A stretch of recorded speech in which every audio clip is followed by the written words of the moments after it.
I'm delighted to be with you here today. Did you know that the difference between the wealthy and the rest of the population comes down to one simple word? As a matter of fact, the word is so simple that when I mention it, you might say it's a joke. You might not really agree with me. You see, most people think that to become wealthy, to become rich, to become successful, to become happy, that you have to start by acquiring things without. That you have to begin by trying to get things and bring it into your life. I have a different philosophy, and my intuition tells me, but also my experience and having applied this to my life, tells me that everything we need, everything you need to become all that you can be, already lies within you. It's your responsibility to go searching inside. You have to go deep within yourself to find what you want. And in many cases, you don't even have to go that far. You simply have to listen to the still small voice within you that is always speaking. If you can listen and you can hear, then you will know where to look within you. Most people are trying to find love outside. Most people are trying to find wealth outside. Most people are trying to find good health outside. Abundance, joy, peace outside. It all begins within. And that is the difference between the wealthy and the rest of the population. It comes down to the simple word, thinking. You see, the difference between those who are successful and those who are not lies in how they think. Wealthy people don't just think differently. In many cases, they think completely opposite to the rest of the population. And I'll try and explain this so you can understand better. The common denominator in all wealthy people's lives, the common denominator, is that they have a different mindset. They have a different mindset. And what is mindset? It's simply your mind set in a certain way. And that is your mind programmed to think in a certain way. One great author said, thinking is the hardest work out there, and that's the reason why most people do very little of it. And it's not that they think in a very clever way. It's not that they think much more sophisticated than the rest of the population. It's simply that they align their minds and they align their thoughts with exactly what they want. They create a desire for what they want. They support that desire with a magnificent obsession to achieve what they want. And then they focus all of their energy, all of their attention, all of their efforts in that direction to the point where they burn all the bridges. And they say, I will not stop until I achieve what I want. And because they make that decision, whenever they fail, whenever they go through setbacks, it doesn't faze them. It doesn't. It all comes down to how you think. How you think. Now, you might be thinking now, all right, I understand, but how can I use that?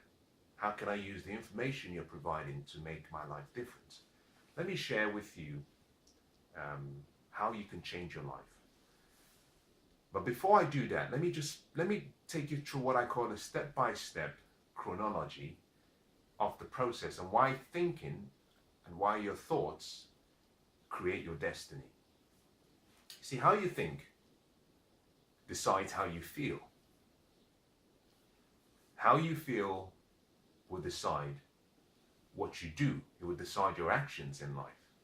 Your actions, if you repeat it consistently and continuously over a period of time, will form habits. And we know, and you know, as I do, that habits create success. But I wouldn't just stop there. Your habits, if repeated, help you develop and fashion your character, your behavior, and your attitude. And those three qualities form your destiny. As a matter of fact, your results are really a reflection of your character. Your character is simply who you are. And everything you have in life will be a result of who you are. Think about it from the sequence: be, do, have. Be, do, have. To have more, you have to do more. But to do more, you have to be more. It's more about who you are. So your thoughts decide your destiny. But the major question is, what controls your thoughts? You see, every day you have between 50 and 70,000 thoughts.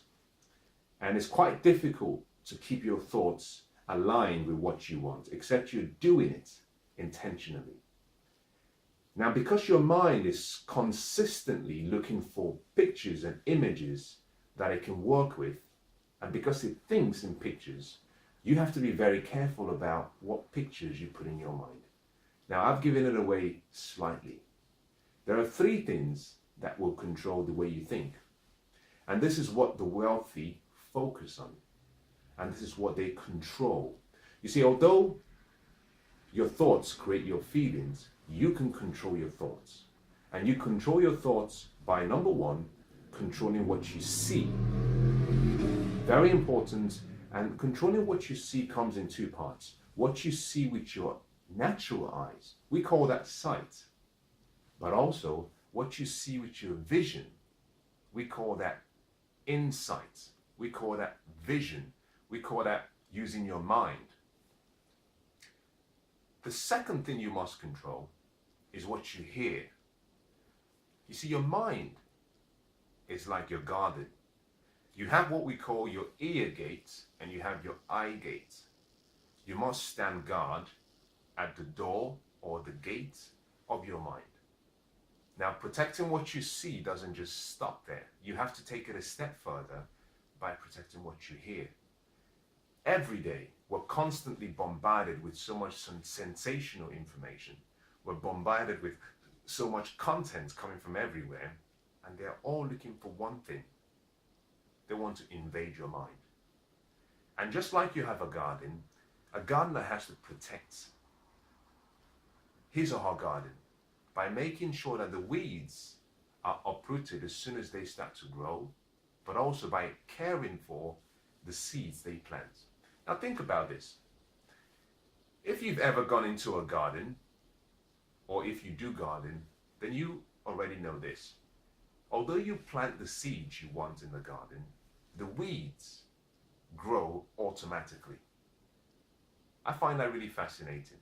Although you plant the seeds you want, the weeds grow automatically. And that's the same thing that happens in life. Although you plant the seeds, the good thoughts you want in your mind, the negative thoughts will flow into your mind except you keep them out. So the wealthy control what they see, they control what they hear, but finally, they control the influence they have around them. By influence, I'm talking about the associations they keep, the people they allow into their circle. As a matter of fact, the wealthy have 3 main circles of influence. Number 1, they have what they call the inner circle, the outer circle, and then the external circle. The inner circle is usually reserved for the closest friends and family, but not all family, not all friends. They only include people that empower them, people who understand their dreams and goals, people who are aligned with them in terms of their thinking, people who have a similar vision, a similar dream, people who are of purpose, people who want to make a difference in the world, people who empower them, educate them, inspire them, enlighten them. Those people are those who qualify for the inner circle. Now, that also goes as far as business associates, those goes as far as business colleagues, or even maybe not close relatives. It could be relatives that are not very close, but anyone who has a mission, a vision to make a difference in life, to make a difference in the world, is normally allowed into that influence. And what they do is they regularly review that circle of influence, and whoever has not been performing is removed. Now, the next level of influence is the outer circle. And in the outer circle, this is where you have people who are restricted. in terms of access to the wealthy. That could include family members, your distant relatives. That could include business associates. That could include friends. It's not about the individual. It's not about the individual. What I mean by that is the wealthy, it's not that they're trying to discriminate between people.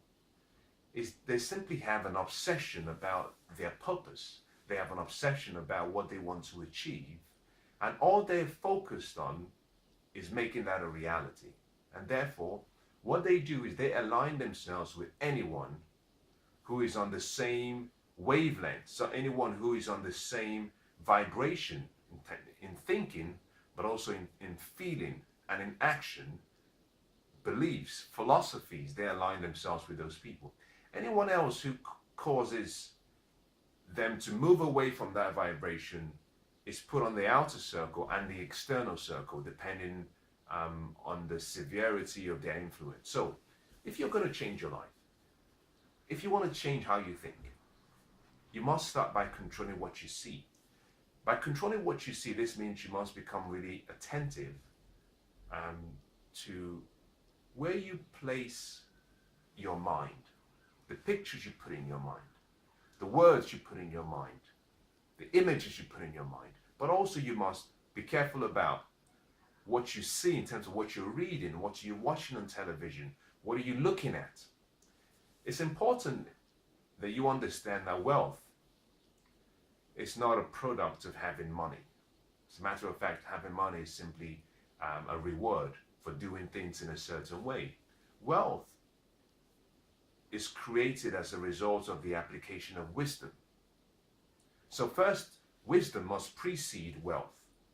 And wisdom comes as a result of what you hear, but also what you see. Constantly renewing your mind with intelligent information, renewing your mind with success information. And that's where the difference lies. To change your life, to take yourself from a category that you believe you're not meant to be to a category where you believe is right for you, you must start by changing yourself. To change yourself, you must start by controlling and changing your thoughts. Change your thoughts, you change your life.